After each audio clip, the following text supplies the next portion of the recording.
From the industrial wastelands of We're Michigan live. to the plains of Iowa, this is the American Greed. Private letter, share capacity.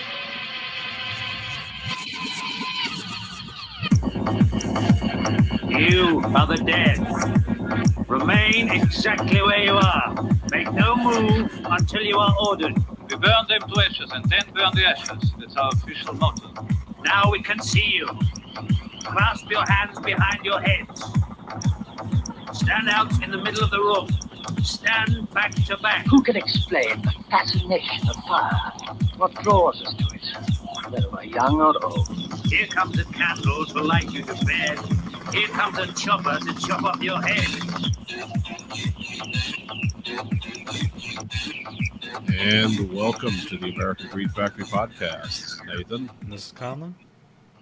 got a big show for you tonight. Lots going on in the world. Lots of good stuff going on. Here, there, and everywhere. So we have a new broadcast format now. Or at least a new... We've been forced to use Google Meet. Yeah, so we don't have this... Do we have the special effects and the fire effects and any of that anymore? Yeah. On the YouTube feed? Oh, Yeah, okay. yeah, because that's I do that in OBS. So, but this is just because it's like the video you're seeing now. I'm sending that to OBS, and then the fire effects is a separate thing that's getting sent there, and then the notes are another window, and that's just all getting it's all getting squashed together in OBS and sent out to the world. Now are we side by side on YouTube now? Yes. Okay, good. Good. It's not just me staring off. It's just fun for or building some part of a model. I don't know why they got rid of that thing where it's like whoever's talking, it switches to it. That was amazing. It made things seem professional. Yeah, we didn't even have to put any effort into it. Less effort, I guess. I guess there's a way I could like probably program it to do that, where it's just like it's like some script just sees who's talking and would like switch to it, but like I just never bothered. They make it sound easy, and then you go and do it, and it's like then you end up fucking something up in your computer, and it's like, well, now I can't listen to audio on my left channel anymore. Yeah. Yeah, that's no fun.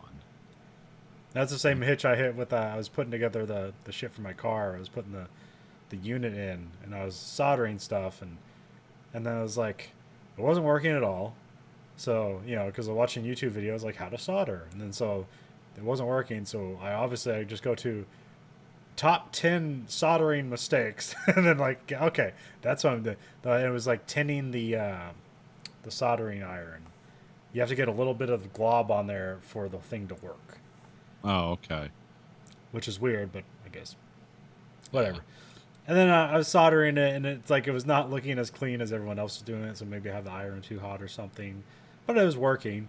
But then I'm like putting all the soldering the harness together, and I'm like, wait, there's like different colors and shit.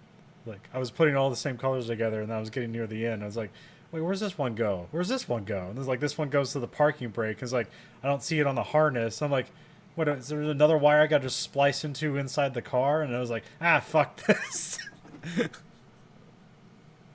So it's not done yet? No. Okay. I was looking at it, and it's like, too much shit can go wrong, and I just stopped. Well, as long as your fuse box doesn't catch on fire. Yeah. But yeah, I don't know. We got 4 days off next week, so that'll be good. Yeah, that'll be nice. We finally get Thanksgiving off. Oh yeah, All I'll be Walmart. Yeah, I'll be. Yeah, I always get that off. But yeah, that's. I'll be working till Wednesday next week, and then it'll be back to work next Monday, or something. I don't know. And then we're supposed to be doing Black Friday shit all already, so we don't have like the rush in the middle of a pandemic. But like, I feel like that's not exactly. Feels like it's not happening. I've been seeing shit where like they pull out pallets and they're just like having shit on fire sales that like they have on Black Friday, but I don't know what's going on.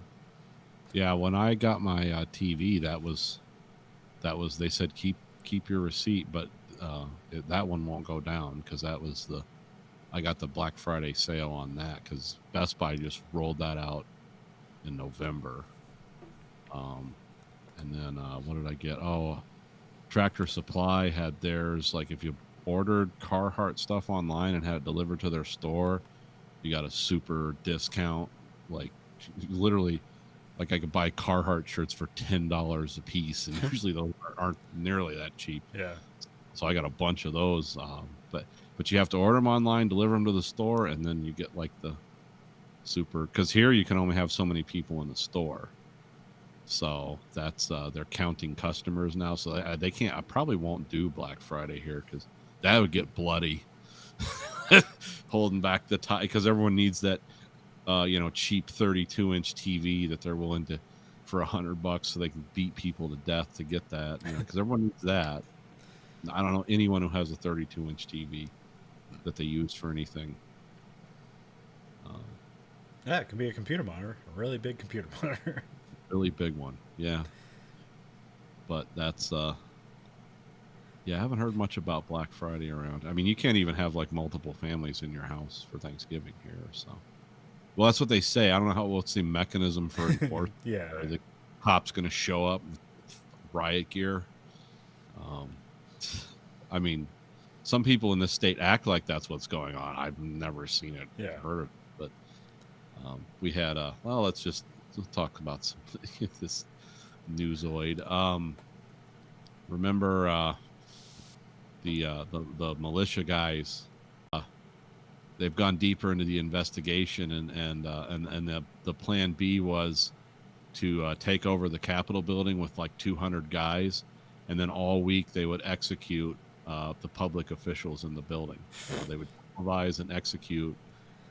They'd have a week to do this, I guess. I don't know what they would say. And then this was to, what were they going to execute them for? What did they say? Treason. Crimes against freedom. yeah, that's the thing.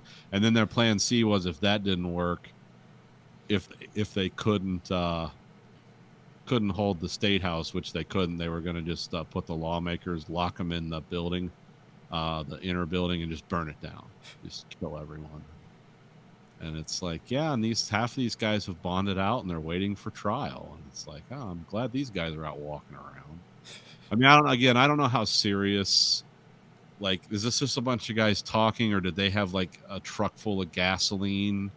Yeah, I don't know what level of. Well, is this plan? Like is this plan written down, or is this what they've pieced together from interviewing them or whatever? Sounds like them? This is from interrogation. Oh, okay.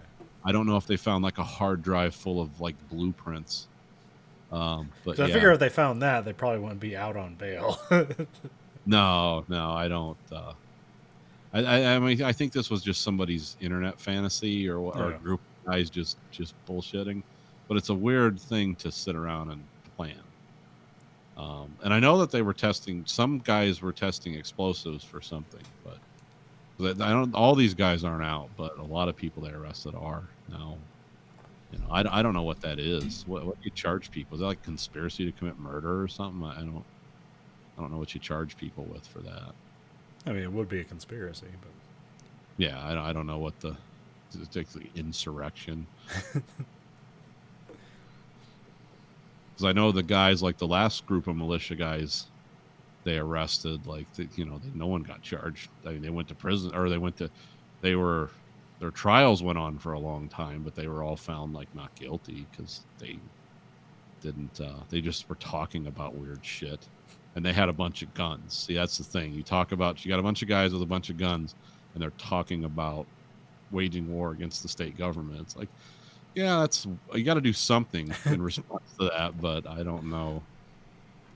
But there's so many people that talk like that now. I mean, that's what all the people that are mad about getting thrown off Facebook. It's like, you're taking away my freedoms. You're talking about killing people. I wonder how many of these guys also had like thin blue line flags like on their truck. Big Trump flags and that stuff. So that was the Reddit thing people keep posting, where there's guys with trucks flying like Trump flags or the "Don't Tread on Me" flag along with the Blue Lives Matter flag. It's like, don't tread on me, please, officer. Yeah. Yeah, well, it's just, I mean, that's if you got a thin blue line thing on your car, it's either a family member or someone you love is a cop, or you're a racist. Those are the only two things. Yeah. I can. Some people have a legitimate reason, like if my dad was a cop or something, I'd be like, I don't know if I'd support it that way, but I would definitely let people know, hey, there's another side. You know, the guy I know hasn't like just executed anyone publicly, so he's all right. But, and I know a lot of cops, but I don't, I don't get into cop politic world, because that's just a weird. That's a whole separate like universe of people with completely different mindsets and ideas about what the world, because to them a world is just full of criminals and everyone's doing something bad, all the time. People are doing things they're not supposed to. It's like, yeah, well, there's so many laws, there's not like 9 rules, there's literally thousands. But that's what's going on here. In addition to, some of our Republican lawmakers were invited to talk to Trump, and then you said you saw some weird news thing where one of the people was acting really weird. Yeah, someone came back from the flight and they were being interviewed and they refused to answer and just started singing. What were they singing? I actually don't know. I was too embarrassed to actually to finish watching the clip. It's like, I don't want to see this. Well, I know those people came back and they said, so what are you going to do? It's like, oh, we're going to uphold the vote. We're going to certify it. I mean, nothing's changed. We just got our picture taken with the president is what it sounded. So I don't know, I don't, in some weird way, if they overturned Michigan somehow, would that sway the vote?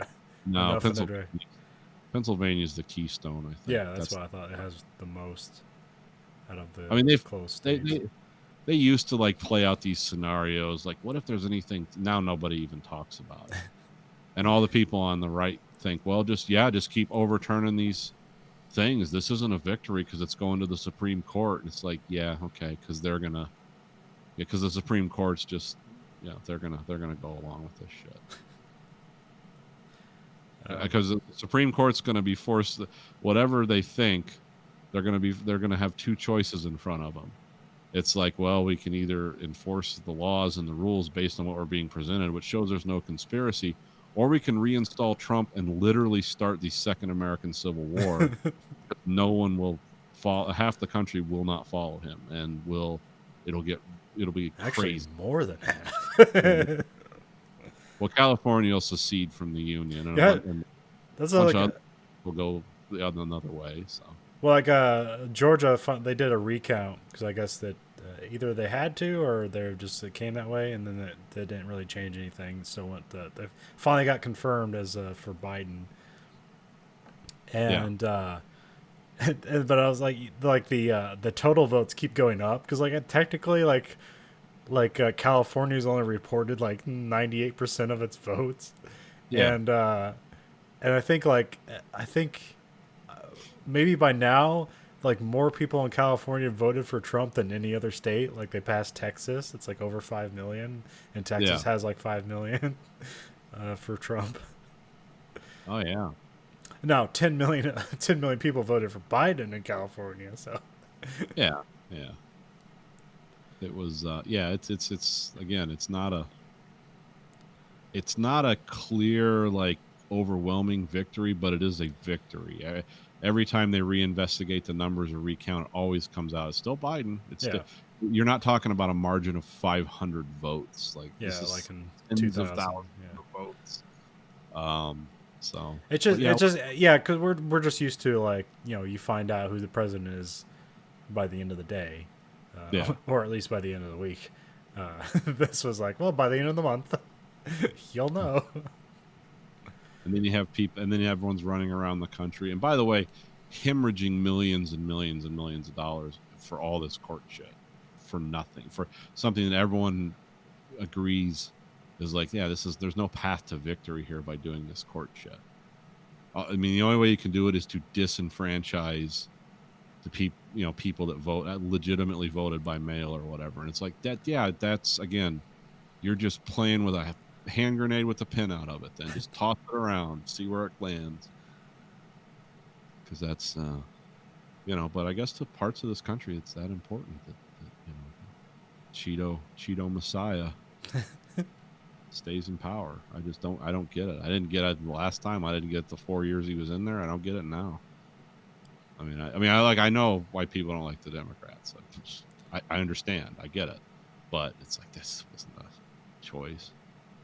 The final numbers are in though, like the big numbers about the voting shift, and it was all the suburbs that carried Biden. That's where he got most of his support. But the thing is, a lot of those suburbs, those are split ticket votes because they checked the top box because like, okay, no more Trump. We're done with that show. Downvoted like, okay, Republican, because they didn't want Trump anymore, but they want to keep their taxes low. So that's why they lost House seats and stuff because everyone thought, oh, all the Biden voters, they're going to just pull straight Democratic tickets, and they didn't. The suburbs, which they did not do that. So that shows that, like, even if these people, when Biden's in office, like, he doesn't have this huge mandate. He's not going to start doing this radical. He's not going to put, declare us the Socialist Republic of America or something. It's just, there's no support for that.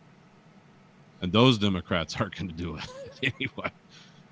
They talk like Kamala Harris is some kind of radical leftist because she's from California, and then you look at her record as a prosecutor and stuff. It's like, oh, her and Ronald Reagan would have a lot in common. This is not some leftist from out. No. They're to the left of Donald Trump for sure, but they're not.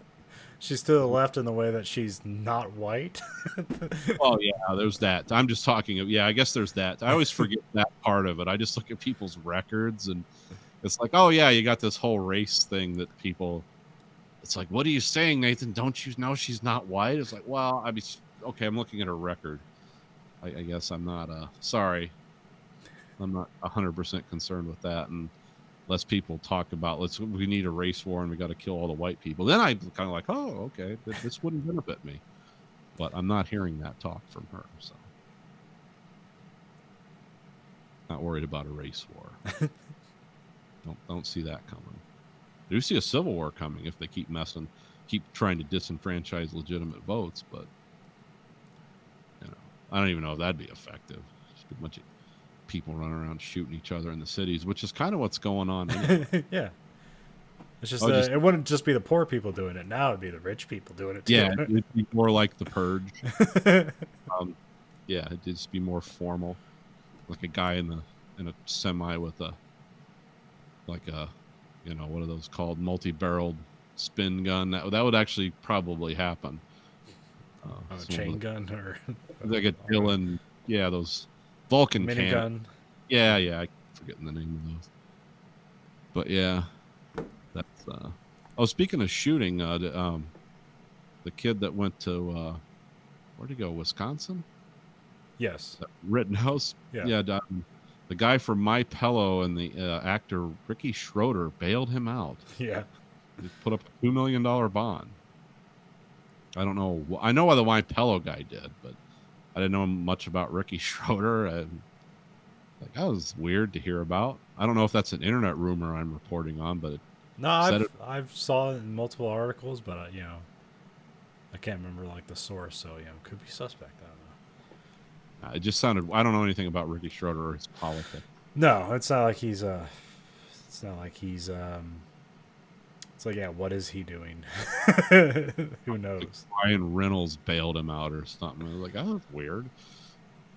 It's not even from America, so it's pretty much just like, here's an actor. They're all lefties, aren't they? It's like, no. No. They have money, right? Yeah, they live in big houses away from the rest of us. Strange ideas develop. And then we have, I can't think of. Just read the New York Times if you want to know the news. Aren't you suggesting the Wall Street Journal now for news? Well, Wall Street Journal, yeah. Times a little more accessible, but if you really want to get into things and don't want a bunch of opinions, read the Wall Street Journal. But, yeah. Because there's been a lot of stuff lately with the New York Times that's like I've been extremely disappointed in. Absolutely never never read their op-ed stuff. That's all bullshit. But usually their news reporting's good. But like, there's one that popped up, and it's like, the headline was like, "We all know COVID is airborne, and like, why are we still cleaning things?" Like, wow, that's the dumbest fucking headline I've ever read. One, I don't think they've confirmed. Like, yes, COVID can be airborne, and like that you sneeze and now it's in the air, but it goes to the ground. As far as I know, I don't know anything new. Maybe it's new, but that was new to me that they just said COVID was just straight airborne.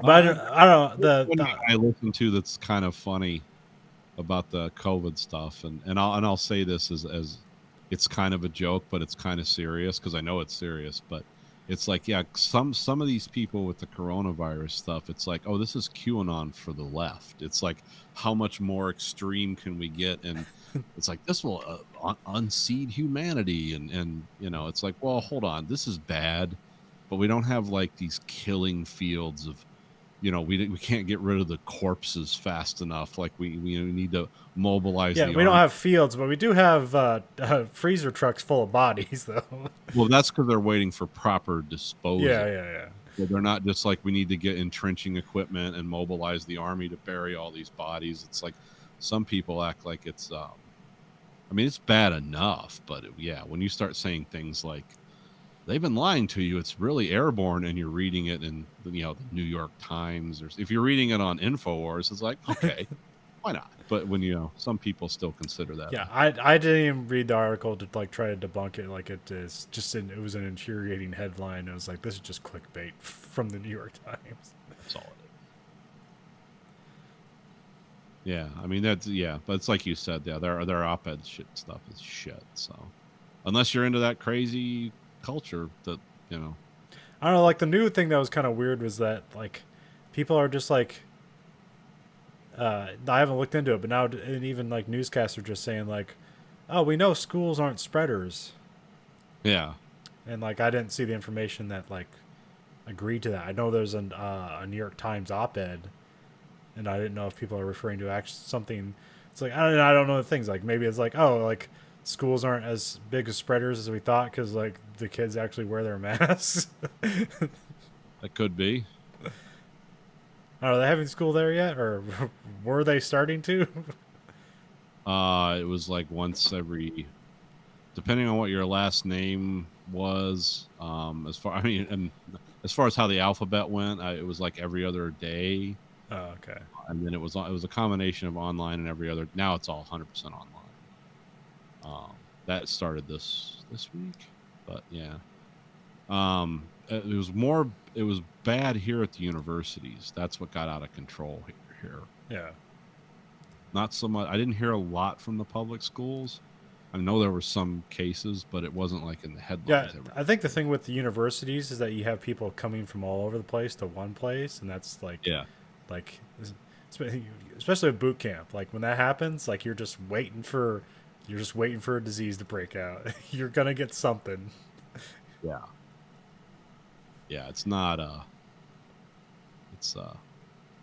not really a, you know, there haven't been huge changes here. They just, now it's weird when you drive to work in the morning because all the, you know, we have all the electric billboards that have different information, and it'll say Canada entry restricted at this time, you know, and it flashes because it's for the truck drivers. Yeah. Like to have a certain, you know, piece of paper, which basically means if you're bringing them something to make them money or they're selling you something, that's fine, but you can't go there as a tourist. But they have all these different rules about going into Canada. And they're always, I only notice them because they're flashing because they want people to pay attention. It's like, well, I'm not going there, so I'll be fine. But yeah, it's mainly for the semi-truck drivers. Because if you're bringing like gold or something, it's like, yeah, welcome to Canada. But yeah, if you just want to go see the airport or whatever, not so much. What do you see in Windsor? I don't know. Well, somewhat good news, like the Pfizer thing was 95% effective. Mm-hmm. And then there's another one, it was like Marscon or something like that. Theirs, the Wells, is 95%, which Dolly Parton, I guess, is a big part of the research that went into that. Okay. She just put she put money towards the university that we're working on it, so that's her involvement. She's a nice person. She seems to care about people, so Yeah. that's good. Oh, somebody wrote like a tweet about her where it's like, see, this is why she's not a billionaire. She's just a millionaire because she gives away her money to things like that. Yeah.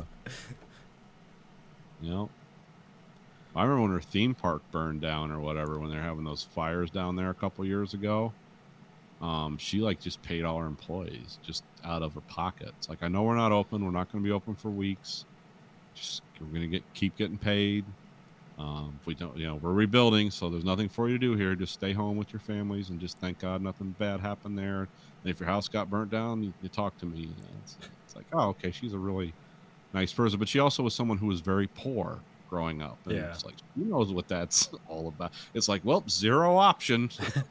Guess we're just sleeping in the woods. That's when you've had that experience. Yeah, you view things a little differently. Trying to think of any real poor people that are now billionaires. I know of a lot of my pillow guy. It might be a lot of pillows, but I know there's a lot of middle class people that are billionaires now. Yeah. That came from I don't know anyone who really came from rough roots. I'm sure there's somebody. Yeah. But can't think of an American. But they one. probably have to start a company, and all the startup is tech stuff, and like all the tech people, like they don't start. They weren't like have mud floors. Like those aren't people that start tech companies. Yeah, that's true. Well, I mean, Steve Jobs was adopted. Yeah. I mean, it's but different, but his dad was a Mercedes-Benz mechanic too, so it was probably good, comfortable. but also he latched on to the people with the technical know-how, and he's more of a salesman than like a guy who. Yeah, but he's still a tech billionaire. Yeah. At the end of the day, or sales billionaire.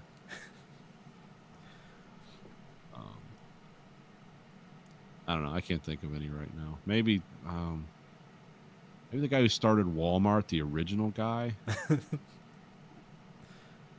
His name's Sam Walton. Sam Walton. Yeah. Maybe he started. Maybe. Yeah. I always assume people that come from the South had like a rough start. Yeah. It's like that immediate. When someone says, "Yeah, I was born in Alabama," it's like, "Oh, you have a sad story to tell." Well, everyone's nice down there. Yeah, nice and poor. Yeah. Yeah, they're nice as long as you Ignorance agree is bliss, right? with. Yeah. Well, hey, people are nice everywhere. I always like that thing about people in the South are nice. That's because we lived in the South for a while. It's like people in the South are nice until you don't agree with them. Yeah. I don't think that's right. Well, Yeah. fuck you. Yeah, Southerners are nice to strangers for a while. Don't hang around or sleep with their women. Oh. Yeah, but I always like that. It's like people are friendly and genuine. They have manners. Everyone's here is an asshole. It's like, no, Yeah. everyone here is brutally honest about how they feel from the word go. Yeah, because Because all kinds of people here, and we don't get to know them all. I think like Iowa like always gets like, or also Minnesota like even more so, but like it's like, oh, everyone's nice here. It's like, well, yeah, you're a stranger, like stay here. Like we'll fucking tell it like it Yeah. is after a while. Like it's like New York, it's just like New Yorkers don't have time for that shit. Like they'll tell you straight away. There's a lot of people there that they have to meet and get them out of their way, so like they're not bothering with pleasantries. Yeah, you're just kind of a problem in New York. Even if you're there to give people money, they're still like, come on, let's get this going. Got 10,000 more people that want to give me their money. I don't have time to fuck around with you all day. So much money in New York, people can like pan for gold from like the mud in between the cracks on the street. But Yeah. Yeah, those people aren't, they're not going to be nice. There's nice people everywhere. yeah, I had one of the truck drivers here once tell me that everyone here is mean. It's like people in this part of Michigan are real shitty. It's like, yeah, well, there's like 8.5 million people here, and every day's a traffic jam, and we're all doing 3 people's jobs. So nobody's nice here. This isn't the pleasant part. You want to go up north, you find the pleasant part. Again, until you disagree with those people. Go up north and say, hey, I really like it up here. This is cool. You got all these it's like the East Coast almost. Like you got like shipyards and lighthouses and stuff. But I think killing deer is wrong. Then you'll see the people up north go, I'll have you up on a cross. So yeah, everyone's friendly till you disagree with them. Remember when Noam Chomsky said that about Canada? It's like, oh yeah, Canada has this reputation of being nice. Point out how they helped us commit war crimes and were, eagerly involved and couldn't wait.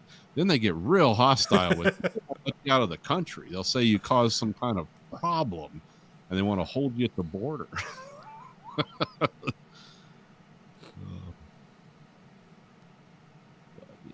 So you've been watching The Mandalorian? Yeah. Yeah, I'm current on that one. I just finished. I'm 3 episodes. Is there a new one that got released? When's it release? Friday night. Friday. Okay, so I haven't seen the latest one. The last one I saw was when they had the 3 Mandalorians that take their helmets off. That's the last one I saw. Oh, the one where Katie Sackhoff was. Yeah. Yeah, it was nice. Katie Sackhoff and Sasha Banks. WWE Sasha Banks is the other one of the other. She was the other female Mandalorian. Oh, I didn't know who that was. Yeah, she's a wrestler. Just knew Katie Sackhoff. I was like, hey, it's Starbuck. Yeah, I haven't seen her in a while. I haven't seen her since Bionic Woman. I guess she does a lot of voice work for the. I think she's playing the same character she played in the animated Star Wars. Okay. Or a similar character, because I think she did work for Rebels and what was the other one? I don't know. Well, she's looking for the dark lightsaber, right? Which that's like a. Yeah, that's a storyline in like the Clone Wars. Saga or whatever, or animated show. Yeah, because that's I guess the origin of the Pedro Pascal anger about, I can never take my helmet off, but all these other Mandalorians can. Like, what the fuck's that all about? Remember how they explained that to him? Yeah. In the story, it's like, well, you're like a weird sect. You're like the super conservative Mandalorians that never take their helmets off. We're not doing that. But they don't. Yeah. It was just like explained and then not. So it was nice to see Titus Weiler again. Yeah. Bosch to be in Star Wars for 5 minutes. Just playing a sniveling officer. Yeah. Well, actually, a lunatic that was just willing to die. Yeah. Well, I was like waiting. It's like, are they gonna have him like puss out? And it's like, wait, I don't want to die, but no, he just carries through. He's like, it's like, no, this is this is my devotion to the crumbling empire. Well, somebody pointed out, like, oh, it's like he was a better Imperial officer than that guy who plays General Hux was in all 3 of the movies. Like, we should have had him playing that role. Like, yeah, I think he's got a pretty big price tag attached to him. Yeah, Mandalorian's been pretty good this season. I think the second episode was only kind of they get on the ice planet and there's like that monster there. That was kind of like a low. I mean, it was a fine episode, but just kind of didn't really have anything like in the it didn't have any global reach. It was just kind of like a very localized episode. Yeah, but it looked really cool.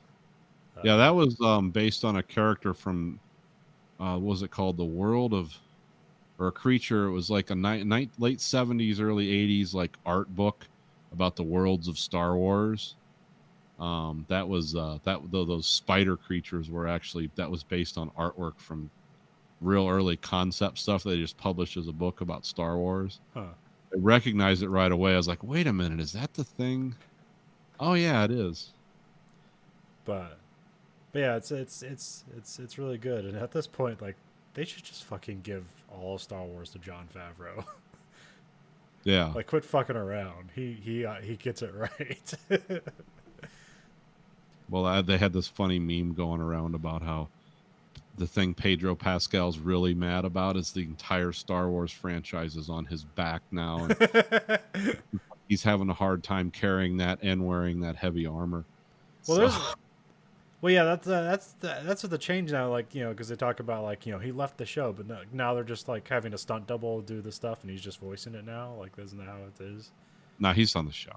Oh, okay. He just got mad because he felt. I mean, I don't know. It's all, you're not hearing anything official. Like, he's not tweeting about this. Yeah. But I guess the blow up was. It's like, well, yeah, I mean, it's all the other characters, even the Mandalorians, everyone's taking their helmet off but me. And I know I signed off to be this helmeted Judge Dredd for the whole thing, but it's like, well, all the other people are doing it. But I don't know. It's people are complicated. Actors are complicated. Yeah. I'd just be like, just keep writing those checks on all fucking day. Well, you got to see him in Wonder Woman at the end of the year, so Yeah, on on HBO Max. I'm gonna have to start my trial for that. Yeah, so that would be nice. Been waiting Yeah. to see that movie. I've heard kind of like middling things, but like, what a great trailer! So Yeah, based on the trailer alone, it's just if like the movie can like bring forth some of those trailer moments, like that'd be good. Like that's all I care about. the first movie was good. The first just Yeah. solo Wonder Woman movie was really good. Well, I mean, it has the same problem as every origin story, where it's like the first like 2/3 are pretty good, and then they just rush to the end. Like, here's your bad guy. It's like, this is kind of this doesn't really work. I mean, let me put a cap on that. Like for a comic book movie, especially in the DC Yeah, franchise, the DC, yeah, because that's really good. yeah. you know, The Wonder Woman movie is probably their best movie in the DC universe. Well, I haven't seen Aquaman. I hear Aquaman's pretty good, but I've never followed up on that. I need to watch that. I don't know why I didn't. There's no reason. I know why I didn't watch the one where they all came together.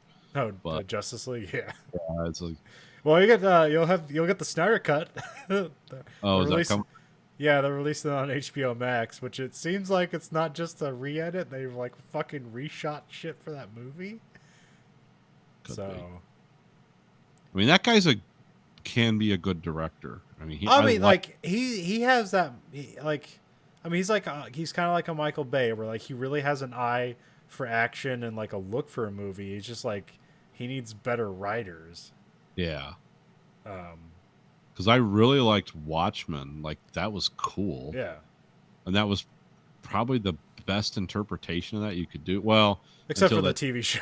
the TV show, which was like, oh, it's even, but they had total creative freedom. Yeah, there was no source material they had to ape, so no. or they didn't have to. Yeah. Yeah, like I was like, yeah, he always makes good looking movies. I've always like wanted to see Sucker Punch, but I hear it's so bad I just don't. It's like, it's a good trailer. It's if you watch it like you watch the trailer, it's cool. Yeah. If you have no expectations, like this doesn't have to make sense. I'm just loving these visuals. Like when the dragon's attacking the World War II plane. Oh yeah, that's amazing. I don't know who thinks of that. And and you got the samurai, the giant samurai with like machine guns. It's like, yeah, that looks cool. I mean, it's all supposed to be happening in a dreamscape, and it kind of has that dreamlike quality, but it's also gritty. But it's totally unrealistic, and it's like, it's like anime type action. It's like just over the top, but it's visually cool. It's well shot. I couldn't tell you the names of the characters. I watched it. But also, it seems like that because Zack Snyder has kind of built a lot of goodwill recently, especially with his daughter committed suicide or his son. One of the kids committed suicide. I don't know, daughter or son. But like Joss Whedon, who like took over the project, he's kind of just been like downhill. He's almost been canceled. He's just been revealed to be a total fucking asshole. Joss Whedon, really? Yeah. What happened? I didn't hear about this. Just a lot of on-set stuff, where like, because he was taking over, he would just like, sort of like back-talking stuff, just like, what is this shit? And he's just like shitting on everything Snyder did, treated actors terribly, at least not the actors that weren't the main characters or whatever. Just like, it's like, fucking do it, whatever. And so like, yeah, a lot of that stuff got leaked out that he's just. Oh, I had no idea. So I just knew he was a really good writer. Yeah, he's a good writer. So that's actually where I vaguely learned writing scripts from him. Oh, okay. When I was trying to learn how to write scripts, I went to Barnes and Noble, and they just had like scripts of like television seasons. And like the only like script writer I knew was Joss Whedon when he wrote Buffy the Vampire Slayer. So I got Buffy the Vampire Slayer scripts and like opened it up. It's like, oh, this is how you write a script. Oh, okay. So it's him and Kevin Smith is how I learned to write scripts. Yeah, Which I don't- doesn't mean I did a good job at it, but that's where I. How do you structure a screenplay? Those are the screenplays I looked at. I mean, I always liked him from that the Westworld, not Westworld, thing with the Western in space. Oh, Firefly. Yeah, that was like, oh, okay, that had a unique style of storytelling. It also had great actors too. That didn't hurt. They had really good actors in that. I mean, Buffy the Vampire Slayer was really good. I think a lot of people sleep on that because it's just a ridiculous concept, and it doesn't necessarily look good, especially nowadays. But the Angel was really good. And then yeah, Firefly just got one season, but then you have I don't know, people kind of like Dollhouse, but I think they only got 2 seasons. So Yeah, I remember hearing weird things, and again, I haven't watched a TV then- show in a long and time. then after that, like somewhere around there, he got the Avengers movie, and then he just kind of was off from there. It's like now I can do anything I want. I can go full Mel Gibson or whatever he was doing. No, who's the guy? Was it Christian Bale who's really abusive to people? I don't On know. set? That guy kind of got leaked. Like somebody was like backtracking that stuff where it's like no, like Christian Bale is actually like he wasn't in the wrong, even though how bad it sounds. Like that Yeah. sound guy was actually an asshole and getting in people's ways, and he just kind of flipped on them. And it's sound guy, so of course he's recording it, release to the internet. Oh, okay. Yeah, I just you hear that, and it's like But yeah, that's no, it something- was like the Action Boys guys were talking about it, and they work in Hollywood vaguely. yeah. And so like they know about that stuff, and then like they kind of brought out, I was like, no, here's what actually happened, but like how it got interpreted by the rest of the world made him really look like an asshole, and he like immediately went out there and apologized for it, even though really he didn't have to. Yeah. But when Yeah. you're a rich person and and it sounds like you're treating people like shit, like people like get really defensive about that. So Yeah, people expect those kind of explosions like at mining jobs and stuff. Like, yeah, okay, I can understand these guys are all miserable why this is going on, but when someone's getting paid like $20 million, it's like, oh, come on. They should be able to dump buckets of eating shit on you, and you're just happy. yes, at least 1 to 2 of those $1 million are to buy your patience. Yeah. Well, but then that's talk about hard to make movies. Might as well jump into our movie. Oh no! First, Oh, we wait, have an what- F1 update. Oh, we have an F1 update. Okay. Did from you the watch the last race? Turkish Grand Prix? What's that? The Turkish one? Yeah. Yeah, the one last Sunday. Yeah. What a great race. It's a lot of spinning out. So the Turkish Grand Prix, it's they've raced there I think 9 years ago, and so much like Portugal, they resurfaced the track, which made it kind of slippery or less grippy because it's newly surfaced. It doesn't have a lot of rubber ground into it from tires. But then it rained, and then it was just an ice rink out there. Yeah. So, and I think it rained on all free practice sessions, and yeah, everyone had a terrible time. I think the Racing Points are the only ones that kind of figured it out.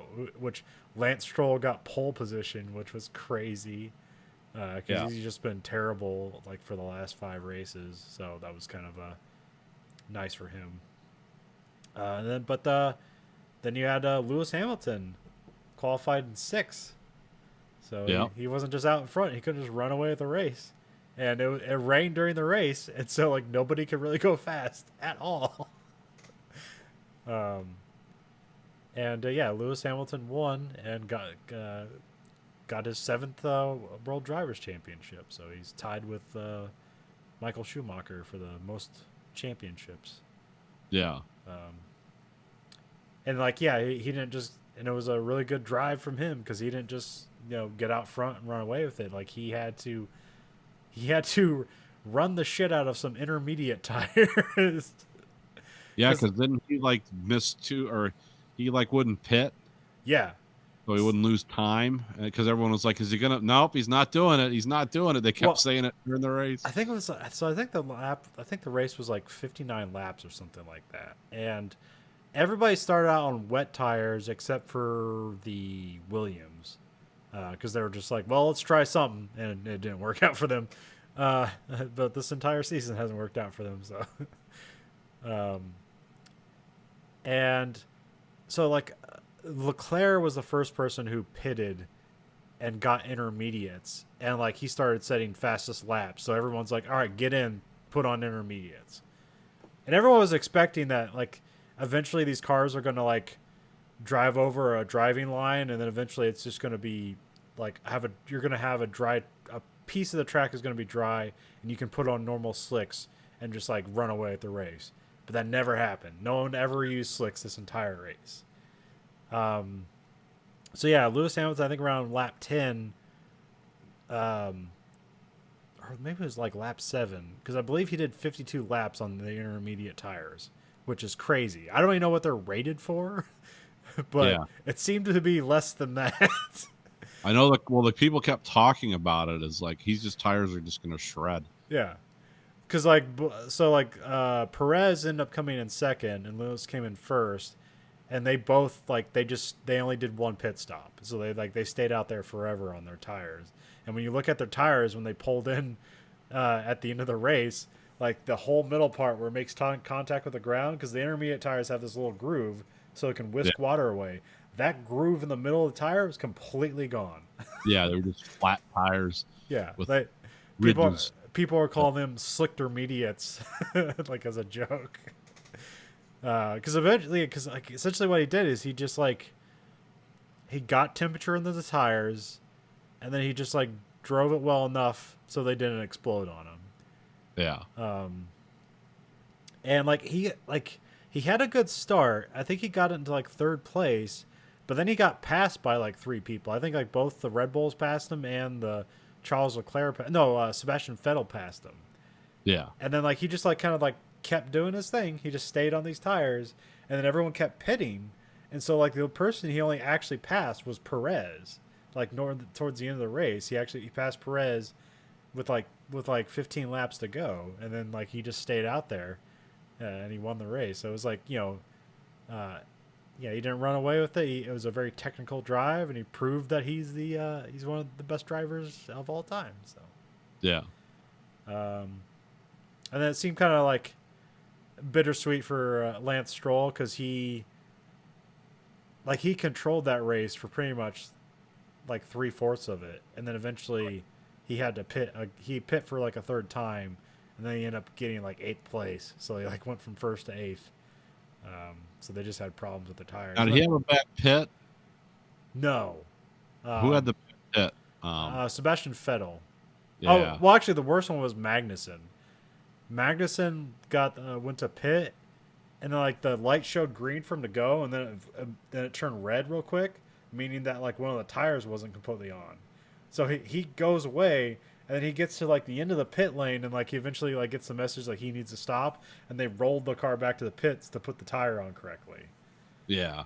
Which I think he was in 7th place at that point, but people were saying that like he wouldn't have held that for the entire race, but he was doing good at the time. But He didn't even get to finish. I think he wiped out. no, he finished the race, but Grosjean like spun like 3 times, and like Latifi was spinning around, and then Grosjean knocked into him, and then when he's yelling at Latifi, he like gets back on the road and spins out again, and then he just retires the car or something. Oh, okay. But yeah, Vettel had a bad pit where like they were doing something to the car, and like he got like ended up being like 8 seconds, but he ended up getting a podium. Yeah. So that was, Third. Yeah. which Charles Leclerc tried to pass Perez in the last 2 corners of the fucking race, and he goes wide and loses it, and Vettel passes him, and he was so hard on himself at the end of the race. He was super mad. Like his engineer was like, "Hey, you did a good job, 4th place," and he's like, "No, I did a shit job. I'm fucking stupid." Like all he was trying to do is he was just racing hard. He's trying to get 2nd place. It's like, I don't. it's like I don't know why he's so hard on himself for like trying as hard as he could to get second place and ends Yeah. up in fourth. Yeah, and a water covered track. Yeah. Yeah, because I mean, those guys like they get in those caroms and try to pass each other. They were knocking tires quite a bit because they were getting out of shape, Yeah. just trying to pass, to do those inside passes and stuff like that. Yeah, Well, like passing in the corners was impossible. Like, Yeah. every time someone tried to do it, they would just pirouette to the outside of the track. Yeah, for all the cars that set spinning though, not many of them destroyed to where they couldn't No, race. there was no red flags in this race, so that was amazing. They'd spin around 3 or 4 times, and you're like, oh, there, no, he's going, okay. But I mean, also like they were going super slow. Yeah. It didn't look it, but they were for Yeah. them. I mean, they were still probably going 150 miles an hour in rain, but Well, and you could just see the rain, the vortex of rain coming off all those cars. Yeah. It wasn't obvious. it showed off the Camera- aerodynamics of the cars. It wasn't obvious on direct head-on and pass cameras how much it was raining, but when they did like the long shots from the rear, you just see water just flying in all directions off those cars. Oh yeah, another reason that Lewis Hamilton didn't want to pit, because he had built up enough of a gap towards the end of the race, like he built like a 30-second gap between him and Perez, that he had room to pit. But in his first season in F1, where he lost the championship by 1 point in his rookie season, one of the places he lost the race was in China. It was raining, and when he pulled into the pit, like the pit lane was slicker than the race line, and like he crashed in the pit lane. Oh, So like he remembered that from his first year of driving, and like we think we can pull you in for a pit, put on fresh tires. He's like, fuck that. I don't know how slick the pit lane is. I'm not gonna try it. yeah. So that was another reason why he stayed out, because he learned from his own experience. No, it wouldn't have helped if the tires blew up, but they didn't. So Yeah, he knows exactly what he's doing, obviously. So weird thing. So there's that normal rule where you can you have to change to 2 different tire types during the race. Mm-hmm. So that gets thrown out if it's a wet race. If you start on intermediates or wets, like technically you don't have to pit whatsoever. I just don't know if the tires. I don't know if the tires could actually go an entire race or not. Yeah. Yeah, those cars are just amazing. But there's also like weird times where like Lewis Hamilton was like going off the driving line. Yeah. And I don't know if it was because Mercedes have heating problems when they're taking in other cars' exhaust. If he was just getting off the racing line to get like cooler air or better air, or I didn't know, or he could have been like they're on commentary they're mentioning this, but I haven't seen this like backed up, that he was like controlling the temperature of the tires by like driving in the wetter part of the track. Okay. So like he's like you want heat in the tires, but you don't want too much heat. So like he Yeah. maybe is cooling the tires just a bit. Yeah, that could be. It seemed like it was kind of a wild race, but it seems kind of technical too. It's like, Yeah. it's going to outlast the other people, and Hamilton's going to wait, and then wait. Yeah, and wait. he literally let the race come to him. Like he didn't. Yeah. Like I said, he only passed one person that entire race. He seemed so happy. Yeah. Oh yeah, He got- he started crying. Yeah. When he realizes that he won the race. Um, Although he does have some more records to beat. I guess if he technically wins the next 3 races, he'll have 1 more races in 1 season than any other driver. I'm not sure a total or if it's like a percentage. yeah, I'm not sure. I mean, how old is he? He's probably got a long career. 35. Oh, well, I don't know when you opt out of that kind of racing. Well, I'm pretty sure he's going to come back next year, even though his contract isn't settled yet. But I'm pretty sure he's coming back. I don't know. There seemed like kind of like weird rumors going around that like because Mercedes and Racing Point are becoming so close, and how they become next year they become Aston Martin, and like Mercedes has like an ownership in Aston Martin. They're like these teams are like becoming too close, and being the fact that that Racing Point essentially copied Mercedes cars from last year, like this, like seemed a lot, and it seemed like Total Wolff might have been going over to Aston Martin in some, either to be a team principal there or to be like an owner in some way. But it looks like Total Wolff and Lewis Hamilton are all coming back to Mercedes next year, at least as far as I know. So, Oh, okay. although we still don't know who is going to drive for Haas next year. Although the heavy rumor is Schumacher and Mazepin or or whatever. Okay. And then, but currently Perez, who just got second place in the last race, doesn't have a seat for next year, which is fucking travesty. But whatever. Is there a reason why? Can't fire your son. That's true. Because the heavy rumor has been Red Bull, but like and Red Bull, they were gonna make like their final say for, it was supposed to be for this race, but I didn't remember hearing anything where it says like, oh, we're sticking with Albon. Like I haven't heard that yet. So I don't know. And then Hulkenberg said like, yeah, it's pretty quiet on the front here, so it looks like Hulkenberg probably not gonna get a seat next year. Oh, okay. But I could see like Haas picking him up, because they can't afford. They can't afford veteran drivers. But like I said, he brings money to the team, so he pays for himself. But it would just kind of be shitty for him to have like probably one of his best seasons he's ever had, and to go drive for a shittier team because he's just really good at driving shitty cars. Yeah. Because what I know about Perez is he's kind of a fuel and tire guy. He's not necessarily like a fast driver. I mean, he can be, but like he can just like make tires last forever.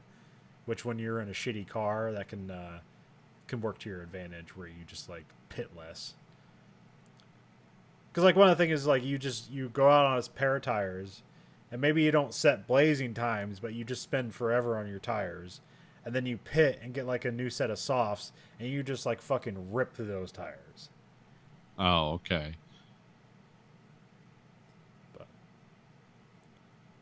But yeah, so yeah, technically Lewis Hamilton hasn't signed for next year. Perez doesn't have a seat. The Haas haven't made a final set for next year. And Daniel Kvyat is not guaranteed for next year. He drives for Alpha Tauri. Oh, okay. So those are the only. And then, like, maybe that second Red Bull seat, like, possibly up in the air. Yeah, I was just looking at the brackets of all the teams, and like you're saying, it's like Aston Martin is like, yeah, they're so closely partnered with Daimler, and it's interesting to see that that company's actually profitable now. The car company, Aston Martin. Oh yeah, huh? Yeah, well, because that guy bought them, that guy from Canada. Lawrence Stroll. Yeah.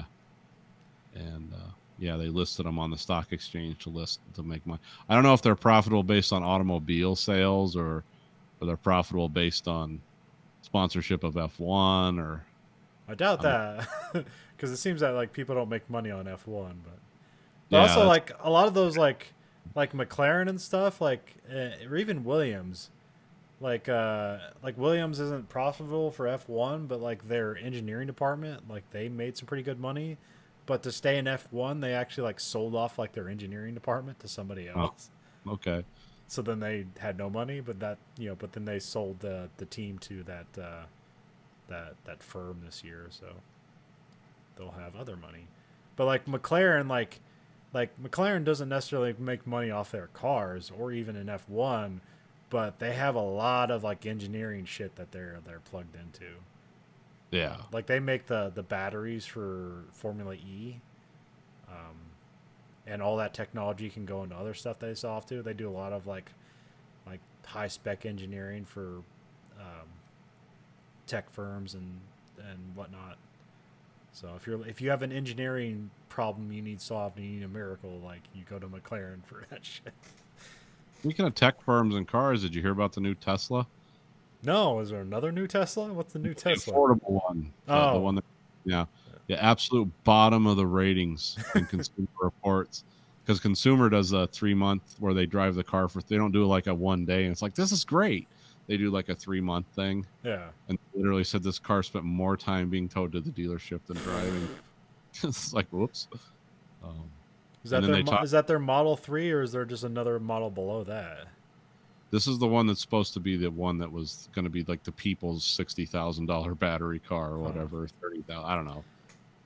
It was, yeah. It's like that. It just confirms everything everyone thought. But it was like when you're selling them for $200,000 or whatever, they're great. But, Yeah. when you're selling them for 30, 60, whatever their price was. Yeah, I mean, some companies can't scale cheap products. It's hard to do. Well, I mean, you can't make something as sophisticated as that with, and sell it for that kind of money. Yeah. Because you have to cut so many corners, your quality's dying. Yeah. I mean, they'll come back or somebody will buy them. That company's been trying to sell itself for years. Yeah, so. because it's like the number one. Like it's technically out of all automakers, it's evaluated at the highest. Yeah, because they get all this money from the government and other programs, and they dump money into it. But like you look at the stock market stuff, and it's just like it seems like, what's this built on? It's like, yes, they have nice technology, but like nobody's actually like buying this company for what it's technically worth. Yeah. It's the automotive equivalent of vaporware as far as I'm concerned, but that's they've done some innovative things, but they don't get the whole package. Yeah. But that's, making cars and making money at $25,000 to $30,000 or whatever. That's an art. And that requires a lot of parts coming from places you can't pronounce, even if it's assembled in the U.S. Because I know, since I work in that business, I see where some of the stuff comes from. It's like, where is this?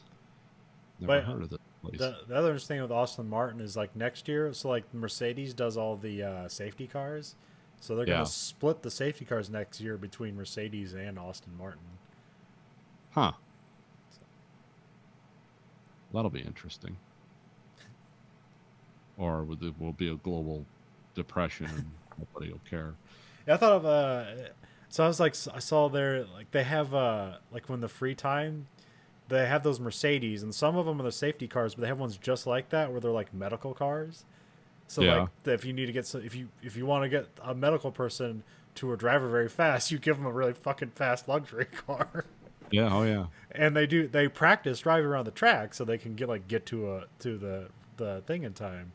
And I thought up like there should be like a movie about like a guy who's like a medic who was like a medic in the army or something, and now he's like has this job where he works for F1, and someone sees him driving the ambulance Mercedes and like, hey, we should give him a shot, like we should test him out, and then like they put him in like F3, and like people's like, no, he's too old, like he's too old for this, and then like, but then he like blows everybody out of the water, but like the first race, like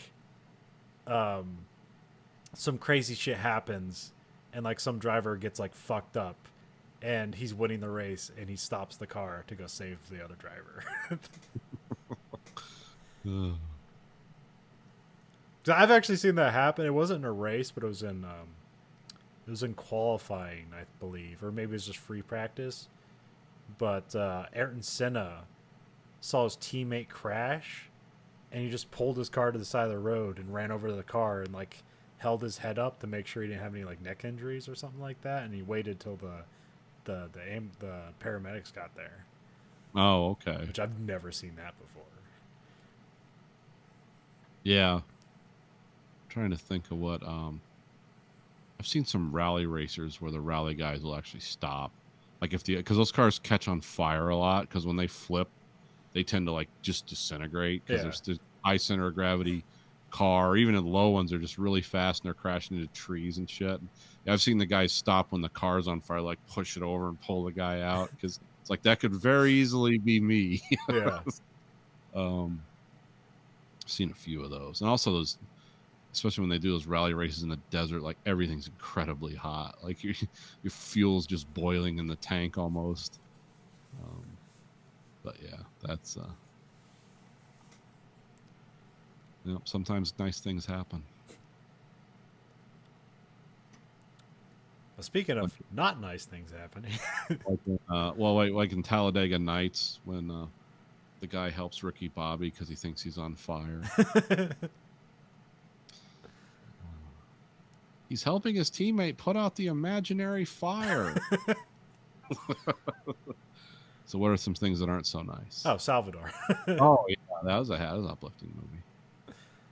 Yeah, we're doing a Oliver Stone retrospective, so we elected to start with Salvador rather than Seizure or The Hand. Yeah, because this was his first, like, this isn't a David Lynch movie. Yeah, I watched this last night and today, and I forgot what a depressing movie this was. And considering I listened to a book that Oliver Stone wrote, and I know all about the production and everything about this movie, but it's like to watch it, it's like, oh my God, this no wonder everyone wanted to try to hitchhike out of the country and leave because this movie's miserable. It's good. It looks good for the price they quoted for like how much it costs. It's like they got a pretty good value bargain for what they. I think it was like under $1 million. I think it was like $400,000 for the movie or something like that. Yeah. Well, they got pumped up to $4.5 million, but I don't. They also Oliver Stone hinted that there were multiple tracks of funding there, and some of Yeah. that money was going to other stuff. and- Or the funding would be approved momentarily and then disappear the next day. yeah. No, I do like. I like started watching it and it's like the first like 15 minutes of it, like I don't think is very good. Yeah, that was filmed like at the end. That was some of the last stuff they filmed. But it just starts out, it's like, all right, who's this guy? Apparently he's just an asshole who can't afford anything and doesn't seem to care. Yeah. And then like you only vaguely learn, like, is he a journalist or a photographer? It's like you don't really know. And it's not really until like they get to Salvador when he duct tapes TV on his car. Like that's kind of where the movie starts for me. That's where it's like, Yeah. oh, here it is. And there's also the weird things where like they're just driving through San Francisco and it's like it's got some music playing and it's like they're trying to make a music video out of a driving sequence and it's just like it seems out of place. Especially like also like when the movie starts, it just has those weird credit sequence where it's just like Yeah. a still image with like it's kind of flashing to between like a negative and a positive. And It was like, very rock. yeah, it's like it just seemed like filler. It's like did they not have enough screen time for this movie and they just had to pump it up to 80 minutes? But it's like a 2-hour movie, so it's like I don't know what the fuck they were doing. Well, they were trying to what did he say? They were trying to make actual film sequences from the film look like stock footage. Yeah. So they could set like a tone like, yeah, this is how bad El Salvador is. It's like this is, but they didn't want to or couldn't get the rights to use footage. So they had to make their own footage look like that. I think that's what the intro was trying to do, but it was overlong with the same music on a loop. Yeah. And they're basically showing the same scenes over and over again. And then it cuts to color. And it's like, that's kind of interesting. However, that could have been done in 15 seconds, not 2 minutes.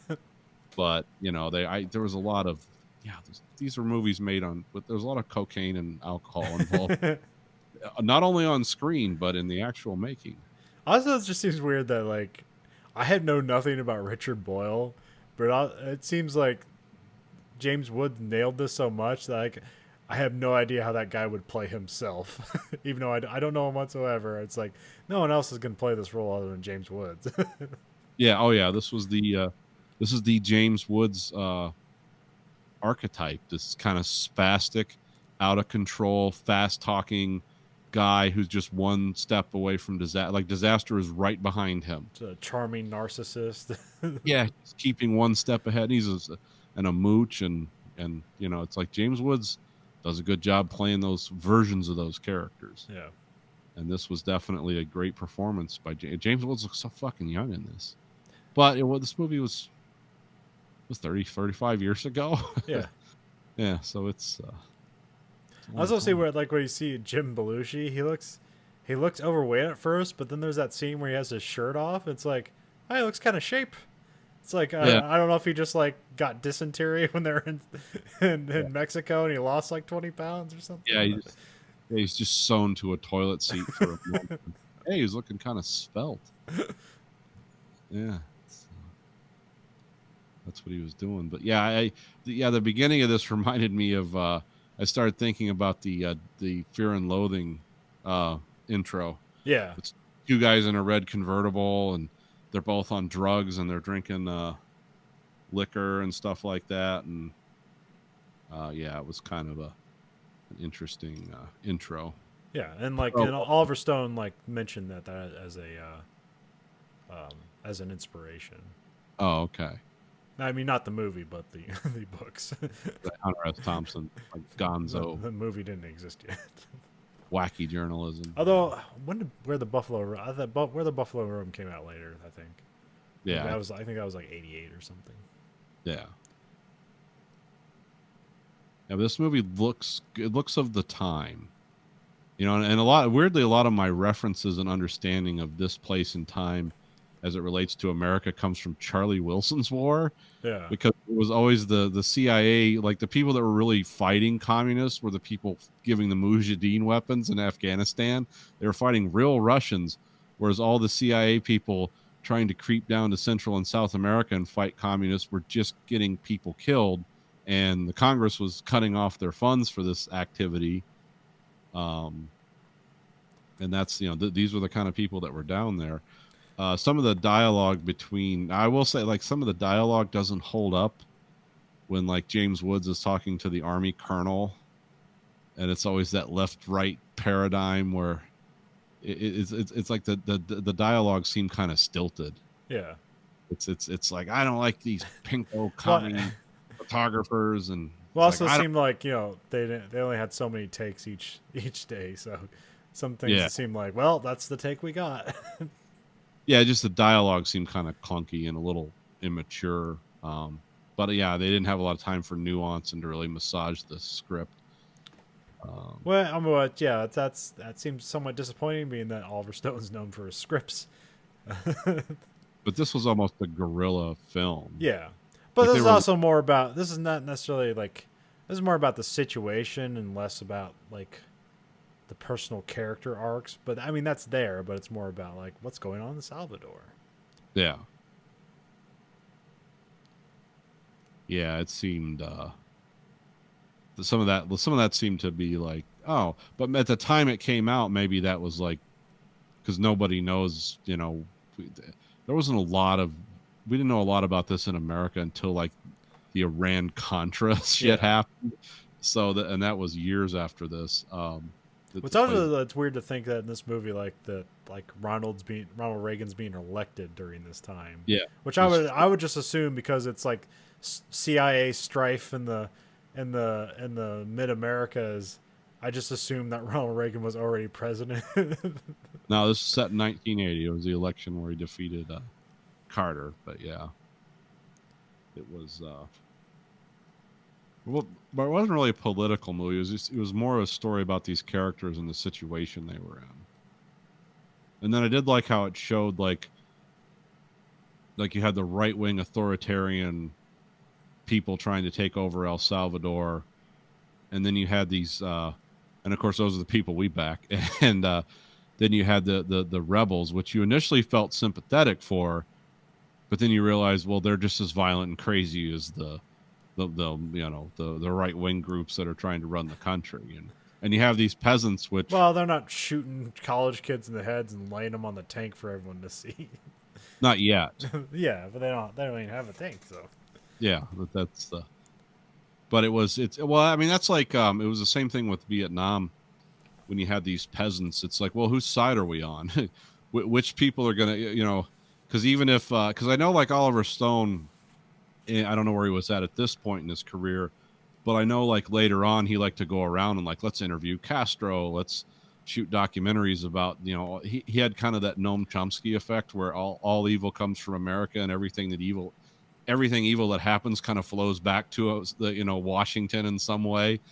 And but it's like what I get out of this, what I see is like, well, those peasants with their bolt action rifles in the mountains that were fighting the right wingers. It's like, well, they're just, it's like, what's their enslavement? They're either enslaved by right wing capitalists that are just puppets for America and Western exploitation of their resources, or they can become communists and spend their next 30 years in re-education camps. If the revolution continues and continues and continues, because we can never have perfect communism, because we have all these quote counter revolutionaries that don't really exist. So that was kind of, I felt sad for like the peasants that, you know, that were taking up arms. It's like, well, you're just screwed either way. Yeah, because what is it? They're on strike because basically the government like took over their farms or something, or burnt their farms. Yeah, I mean, yeah, essentially they were what is it? It's based on an actual group, but yeah, essentially they were trying to consolidate all the land to being controlled by the central government, and the land was going to be given gifts to like cronies of the president, El Presidente, and then those people were just going to work the land as like medieval peasants. And they're like, no, we want to own our land, we want to control. And these are incredibly poor people. It's a very poor country, and so that's why they lined up with which you'd call pejoratively like leftist groups.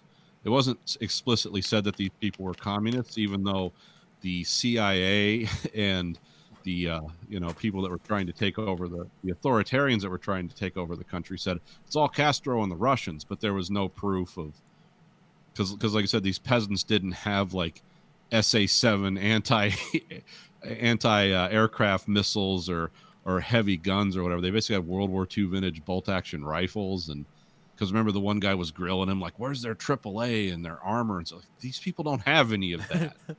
They're not, they're not being funded by, it's not some Moscow to El Salvador pipeline that never actually really existed.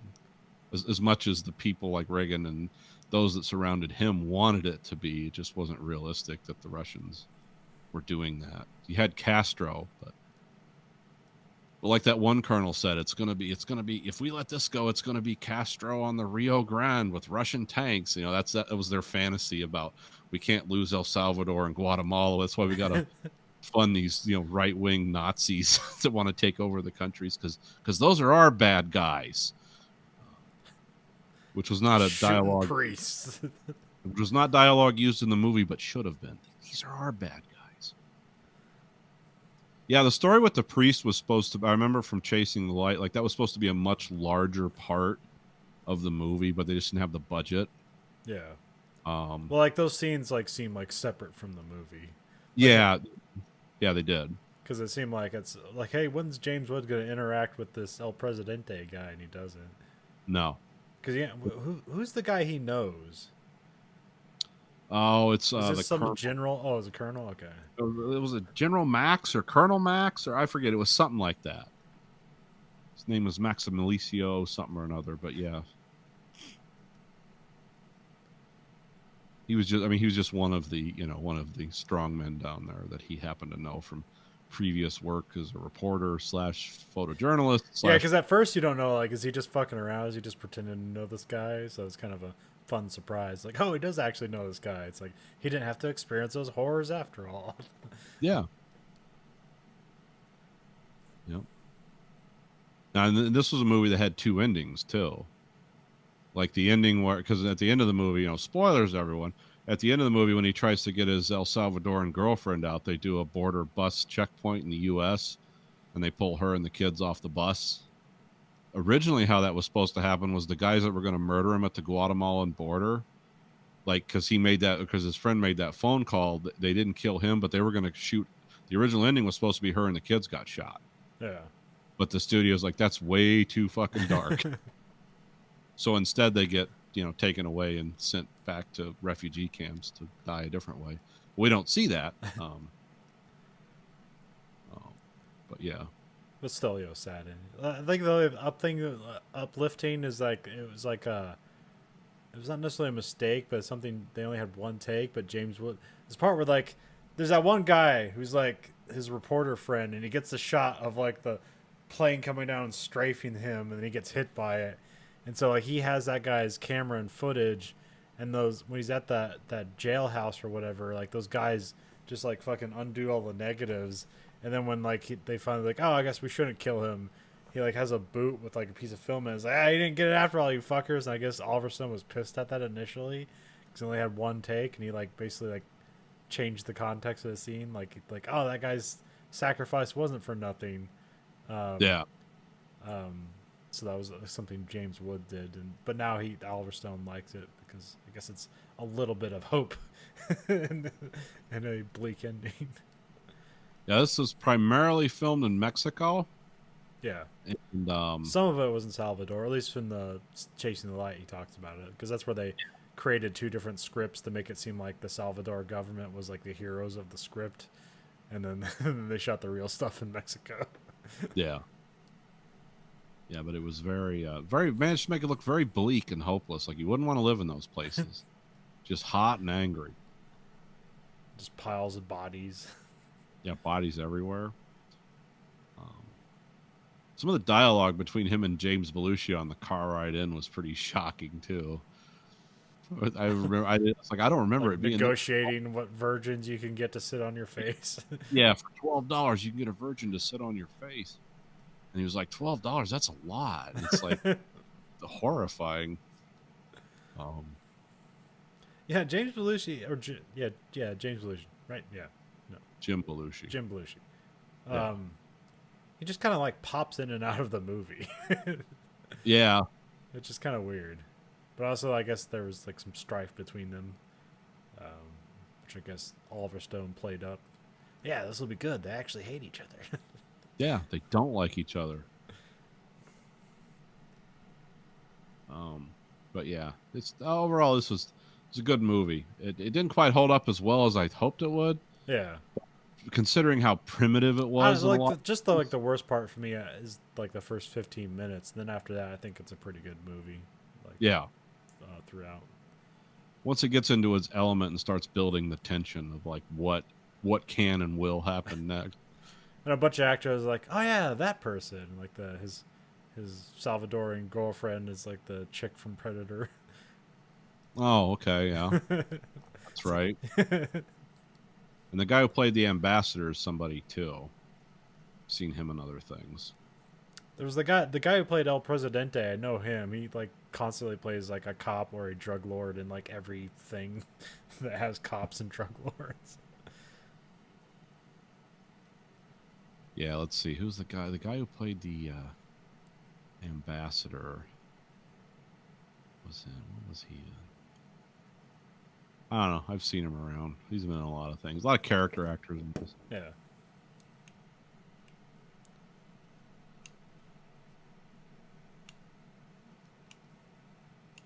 But yeah, so yeah, I've only ever seen this in like pieces. So I think like the part I remember is just him in the hills of the body parts taking pictures. Yeah. Like that's the part I most remembered when I first vaguely saw this movie. But Yeah, it was pretty shocking. There was some shocking. The archbishop being killed, the nuns being raped and murdered was pretty shocking. And then how because the U.S. when the death squads were doing that to the aid workers and the nuns over there, that thing about pistol packing nuns, like they're smuggling guns, like that was something the U.S. government, the CIA and stuff put those stories out. Like, well, the reason they shot them, they're smuggling guns to the rebels, which was totally not true. But they were just willing to we don't care if these people were raped and murdered. It doesn't work with our narrative, so we're gonna create some awful story. It's completely untrue about a bunch of nuns that got raped and shot in the face. It's like we're gonna criminalize them now. That's what we do. Well, it's not in the U.S. Yeah, it's not happening here. So the CIA, never the good guys, just the guys on your team. They're not the good guys, but there are bad guys. Yeah, there are bad guys. are bad guys. Well, I think, like, again, to go back to Charlie Wilson's War, for me, that's like the most accurate portrayal of what, if I imagine what the CIA is like it's a bunch of people like that. People that don't always get along, people that are at cross purposes, people that are really smart and are thinking 10 moves ahead, but don't necessarily come across as like the best people all the time because they're in a very morally ambiguous. I mean, when you're dealing with the KGB, I mean, you're not going to come out of that with your soul intact. Also, like, just like some of the people where it's like it comes off as like extra awful, where it's just like, what's like, well, it's like, here's the task at hand, and people just like, here, the task is awful, but like but you just drill down the details. It's like, oh, here's a good idea to how to solve this problem. It's like, what's the result of that? It's like, oh, 50,000 people are gonna die. Yeah, but we solved the problem. yeah. The problem is we don't like the guy who's the president of Iran. How are we going to solve that problem? Well, we got this Shah, who's part of the outcast royal family. We could install him again because that's their culture. You know, the Persians like this Shah guy. And then he's going to run a police state in the wealthiest petro state in the world. And we're going to back him 100%. He's going to torture and murder people. The Mukhabarat and all those, secret police are going to go around Iran. If you can live a wonderful life, but if you say anything about the Shah, your fingers are coming off. But, it's better than having this communist run Iran who's going to try to nationalize the oil company and maybe do something for the people of Iran. We can't have that shit. So, yeah, the solution is we install the Shah. And then when that blows up in our face, then we have an enemy for, 50 years, still to this day. That's also always the crazy thing about like the CIA is that like you want to think about like American values and stuff like that, and it's like if you're an American, that's fine. If you're not an American, it doesn't matter. Yeah. It's like we don't have to treat other people like they're Americans. It's like that seems to be one of the fatal flaws. Well, that's why the CIA is not allowed to operate domestically in the U.S. But that's the FBI's job to do that, because they'll come up with solutions here. I mean, the CIA had all kinds of ideas for Nixon. It's like, all these war protesters, they're all commies. It's all coming from Russia. We can prove it. We just need to get men out there. It's like, no, Hoover knows too much about me. I can't do that. But yeah, I mean, they were more than willing in the last time there was unrest in this country to get out there and knock heads together. But yeah, people in Washington kind of got the collywobbles about turning the CIA loose on the U.S. soil. And I'm sure it's happened, but we don't know about it yet. Yeah. So. Well, it's like every movie that involves the CIA. The story always ends up being about the CIA working against the American people in some way. Well, I mean, not every story, but. Well, working against maybe the common good in America to benefit a few of or doing something inside the U.S. Yeah, I don't. But I'm also like heavily influenced by that like Tom Clancy commentary, where like he makes that point. It's like, yeah, the CIA operatives can't operate inside the U.S. like it's illegal, and they're like, yeah, I guess that makes sense. But it's like, oh yeah, the CIA, they never do anything illegal. Not domestically, at least. Well, I mean, the weird thing is, like, if you read books about the stuff they do, like when they set up, they spy on people and do things in other countries. It's like, if they get caught, it's like they can be charged criminally here for going to another country, or if they misappropriate funds, or they let the operation get too big and it gets outside of what our laws say that they can do, they can go to prison, and they do. It doesn't happen a lot, but it has happened. That's this weird balance of shadow world they live in, where it's like, yeah, if we fuck this up in Mexico, we could go to jail in the U.S. if we don't go up to jail here. So it's a weird, it's one of those. That's why those guys are all really smart, because you're operating in this crazy morally ambiguous universe where no one gets to put on a cape and like, I'm the ultimate right guy. It's like, oh, you have to arrange to have 50 people killed so these guys don't take over, and then we don't have terrorists sitting on our borders. It's all kinds of bad shit. Because one man's terrorist is always another man's revolutionary hero. Yeah.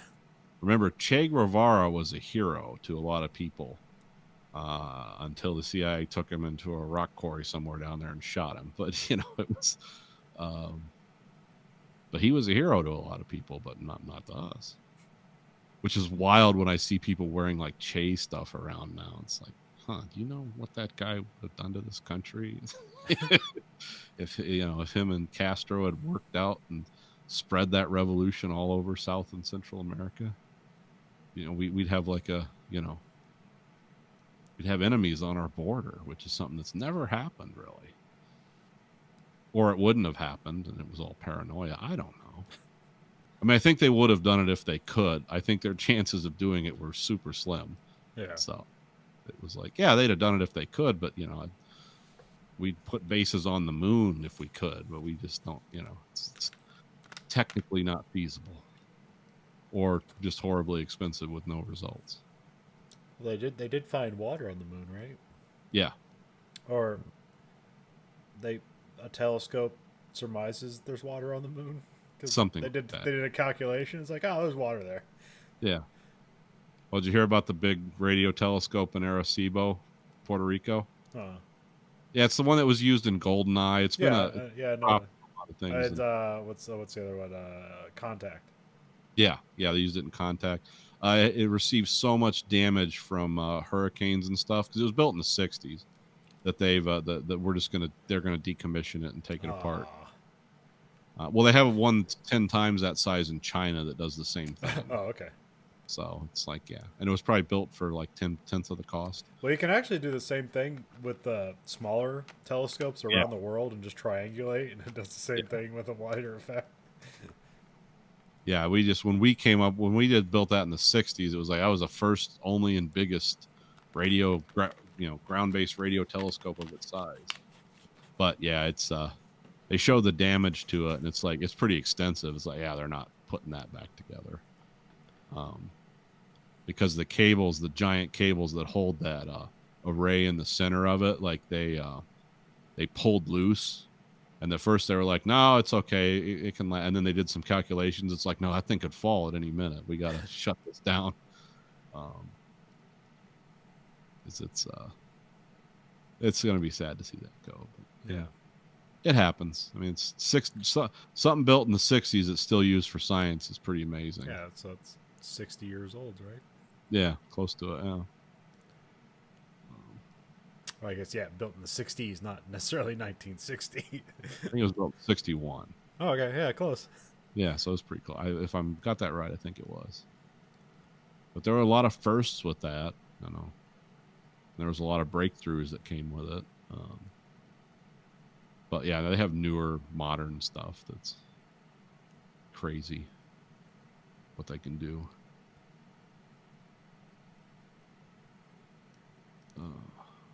Or there's like people are talking about like trying to mine asteroids. It's like, oh, this asteroid has like 800 quadrillion billion worth of nickel on it. If we can just get that to Earth. You can just get that back here, but not all at once. Didn't work out too well for the dinosaurs. Yeah, it's solid titanium asteroids, and I don't know how much. I mean, I imagine it's out there because those are just all the planets. Those are all the asteroid belts. Are just the planet. They didn't come close enough together to be planets. So. Yeah. It's all there. It's all here. It's all there. It's the same shit. But yeah, it's the whole getting it there and back, and the cost of transportation's a little high on that. SpaceX did send their first. Was it their first fully manned mission where they sent astronauts? Well, yeah, they sent astronauts up, but it was like, I think it docked with the space station, like unmanned. So it's just like like people are in there, but it just like docked by itself. Yeah. Yep. And it was recovered successfully, and the mission was a success. And so that's something, I guess. And apparently now Elon Musk has more money than someone. Shit, I forget who. He passed somebody on the billionaires list. Oh. Well, I know they like said, it matters. like Jeff Bezos his wealth since the pandemic. Have you seen how much the wealth of some of those guys has gone up since the pandemic started? Yeah. There's all these conspiracy sites and stuff that's like, track this and what do you think? And it's like, well, I think he owns the largest like distributed delivery service in the world, and that's probably why. I don't think he engineered the coronavirus or whatever you're saying. But yeah, I mean, it is kind of sad. It's like we can't even get relief checks to people that are unemployed, but this guy's worth like heading close to $1 trillion or something ridiculous like that. It's like, I don't think it'll get there, but it's like that's like $108 billion. Yeah, I mean it's that shit is kind of. It's like, something's out of whack here. I don't know what it is. Some people say. I think they said like in 2012 he's worth like $20 billion. Yeah. So in 8 years, he's like almost 6 times that. I remember when Amazon lost money every year it operated. I remember when it first started, because they used to just buy books from it. Yeah. Because it was cool, because you could just find books that like nobody has this except these guys. And it'd take 2 weeks to get them because it was normal delivery and everything back then. But I was like, oh, I like this service. This is cool. And then every year they're like, Amazon lost, $3 billion last year. And it's like, wow, they're just Barnes and Noble on wheels. That was before it became a movie and digital entertainment and things. It was just, I remember when it was just a simple site. Yeah. Well, actually, they got away from that because, really, where Amazon makes a ton of its money is that it owns, what is it? It's like basically all the data storage for the internet is like 90% of it is Amazon. Yeah, because all the other streaming services use Amazon's servers. Yeah. It's because Netflix doesn't have there's no big bank of Netflix servers in the desert. It's all Amazon. And also, Amazon has a lot of patents. Every time they come up with something new, they hold a lot of patents about mainly delivery distribution systems. That they've become. They're not as good as UPS at logistics, but they're getting close because they're getting more experience every year. Why do they make a lot of money when they found ways they could use the U.S. Postal Service to deliver some of their stuff? Yes. And that saved them a ton of money. Yeah, they don't do that anymore, though. They don't do it as much, I think. No, they still do it. It depends what it is, but I get Amazon packages either through it's either UPS, their own Amazon delivery stuff, or the Postal Service, but it depends what it is. But it'll come in all 3 different ways. Yeah. Yeah, I think Amazon is still the Postal Service's biggest customer. Yeah. As far as the people they do business with. But I know it was... So I remember they used to... The post office used to deliver on Sunday around here, and it was all Amazon shit. And then that stopped. They just don't do that anymore. So you got the Amazon drivers. Those poor guys.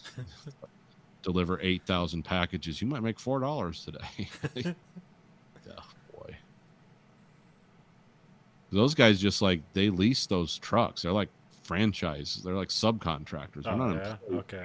Yeah. It's that whole Prop 33 fucking California. Everyone's a gig worker bullshit, which is something they're going to try to push all over this country. And I don't know what's, well, I don't know what's going to happen when they do that. That's weird because it's so all this shit starts in California, and that's the Democrats, all their ideas are California, which would be like a Make America like a giant Europe, but with no social safety net, no care, and no workers' rights. But it's everything else would be you have all the hate speech laws and all the anti-violence laws, but you won't have any, healthcare, worker protection, or it's that's your dream. Well, it's that. All that stuff seems neat as hey, this is my second job. Yeah. But some people, that's their only job. Oh yeah. Or they have multiple gigs. I'm a Lyft driver for now, and then I do Grubhub in the afternoon. Yeah. and I have no medical benefits whatsoever. Yeah, and I'm working like 80 hours a week and not sleeping right, and I'm just a heart attack away from complete bankruptcy. It's this is stupid. This is not sustainable. 'Cause I I don't mean, I think ideas of multiple jobs is horrifying. It's like, no, I got one job. Well, I always but thought if you- about like being a Lyft driver, where it's like, maybe my days off, I just like turn the cab light on. It's like, let's pick up some fares and like get like $50 in a day or something like that. But then I just didn't want to. Then you realize you have to talk to people, and it's like, Yeah. no. Oh, somebody gave me a 2-star rating. Fuck this. That's the same guy I told him he couldn't beat off in the back of the car. He's complaining. But yeah, the gig world. I mean, or it's- I thought about doing some Mechanical Turk stuff. Do you know what that is? what, the chess playing automaton? No, it's there's a thing called, I think it's Amazon Mechanical Turk. I think Turk, I believe. Yeah. And it's you can do like these tasks, and it's like put something in a shopping cart. It's kind of like you're kind of like just mimicking. You're essentially doing tests for like web software. And like completing the task, you'll get like, here's 5 cents. And it's like, maybe it costs like 2 minutes of your time. But there's a bunch of stuff on there. But like the stuff that actually like pays out good, you have to have like a good enough rating for them to like do it. But it's still like, hey, spend a half hour and then you get $5. Yeah. But most of the stuff is like 2 cents and 5 cents. It's like, well, if I did 100 tasks today, I'd have $5. $5 American. If I get another $5, I can have a virgin sit on my face in El Salvador. Or whatever psychotic thing I'd be interested in if I was doing that all day. You seen the self-driving floor cleaners? Yeah. We have Yeah. them. Yeah, it's all over here now. They seem to work, and then until they don't, and they just stop. Yeah. Beep. And there's no reason why. They just stop. Sometimes it's because like the thing gets full or whatever, or sometimes it's like they picked up something. Oh, okay. There is actually a pause button on them. Well, the ones we have, like I've seen places where it's like a humanoid shaped thing that goes around and like scrub shit. But the one we have, it's just like the riding floor cleaners, but then it has like a thing on it that does it by itself. So whenever you see it, it's weird because it's like, should I be looking for like a janitor who has had a heart attack? Yeah, floor because it's got a steering wheel and it's doing its own thing. So I remember the first time I saw it going on, that's what I thought. It's like, should I stop that? But then eventually I was like, oh, it has an automatic mode. Yeah, we got a lot of those things at work, but they're very limited to their work envelope. Yeah. And if anything happens, I remember like a piece of paper blow across, they'll just stop. Beep, beep, beep, beep, beep. You know, it's just a piece of paper blowing around like in a corner. And this thing's like, it senses it as movement. And then it'll alert someone, and some guy will show up and press the buttons. Like, it won't go because he doesn't see the paper blowing around. 3 or 4 people down there, and then you go move the piece of paper. It's the most beautiful thing it's ever seen, Nathan. Yeah, it's just appreciating the emptiness of the experience.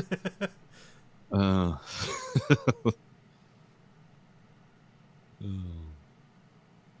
right, well, that's all I got this week. All right. This week for the American Greed Factory podcast. This